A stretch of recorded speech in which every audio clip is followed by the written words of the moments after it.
Constable 2025 এক্সামে আরেকটা অঙ্ক একটু দেখে নিই দ্রুত কিভাবে করব। দেখো 5 to the power a plus b মানে বলে যাচ্ছে 5 ইন্টু 25 ইন্টু 125। আচ্ছা, তাহলে এই টাইপের অঙ্কের ক্ষেত্রে আমরা সবার প্রথমে কি করি, এই পাশে বেজ আছে কি 5, তাহলে এই পাশেও সবকটাকে 5 এর বেজে নিয়ে আসি, 5 এর বেজে। এখন 25 মানে আমরা জানি কি 5 এর স্কয়ার, আর 125 মানে আমরা জানি হচ্ছে 5 এর কিউব, তাই তো? তাহলে আমি ডাইরেক্ট কি লিখতে পারি, 5 কিছু নেই মানে 1 আছে, আর 25 কে আমি লিখতে পারি 5 এর স্কয়ার, তাই তো? তাহলে 5 টু দি পাওয়ার 1 ইন্টু 5 এর স্কয়ার, 25 মানে 5 এর স্কয়ার, আর 125 মানে আমরা লিখতে পারি কি 5 এর কিউব, তাই তো? এইবার একটা সূত্র আমাকে একটু জানতে হবে। কি সূত্র? সূত্রটা বলছে a two the power m into a two the power n হলে আমরা লিখতে পারি a two the power m plus n। অর্থাৎ গুণের ক্ষেত্রে বেস যদি সমান হয়, দেখো এখানেও বেস a, এখানেও বেস a, বেস যদি সমান হয় তাহলে পাওয়ার যোগ হয়ে যায়।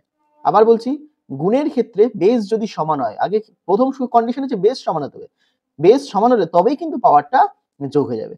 তাহলে এক্ষেত্রে প্রত্যেকটা ক্ষেত্রে বেস কত 5, এক্ষেত্রেও বেস 5, এক্ষেত্রেও বেস 5, এক্ষেত্রেও বেস 5, তাহলে বেস সমান। তাহলে আমি বলতে পারি যেহেতু গুণে আছে তাহলে পাওয়ার গুলো কি হবে, যোগ হয়ে যাবে। তাহলে ফাইনালি বলতে পারি 5 to the power 1 plus 2 plus 3, তাই তো? তাহলে 3 আর 2 5 আর 4, তাহলে 5 টু দি পাওয়ার 6। তাহলে আমি কি বের করলাম, 5 to the power a plus b equal to 5 to the power 6। এখন আরো আরেকটা জিনিস তোমাদেরকে জানতে হবে যে a two the power m equal to যদি a two the power n হয়, তাহলে আমি বলতে পারি m ইকুয়াল টু n। এই কন্ডিশনটা যদি হয়, মানে দুপাশে যদি বেস সমান হয় তাহলে পাওয়ারও সমান হয়ে যাবে, তাই তো? তাহলে এক্ষেত্রেও দেখো, এক্ষেত্রে 5 to the power a plus b, আর এপাশে আছে কি 5 টু দি পাওয়ার 6।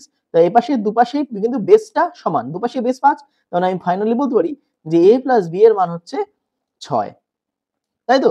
তাহলে আমার প্রশ্নে কি চেয়েছে, a প্লাস b স্কয়ার, তাহলে 6 এর স্কয়ার মানে কত, 36। তো আনসার অপশন বি 36।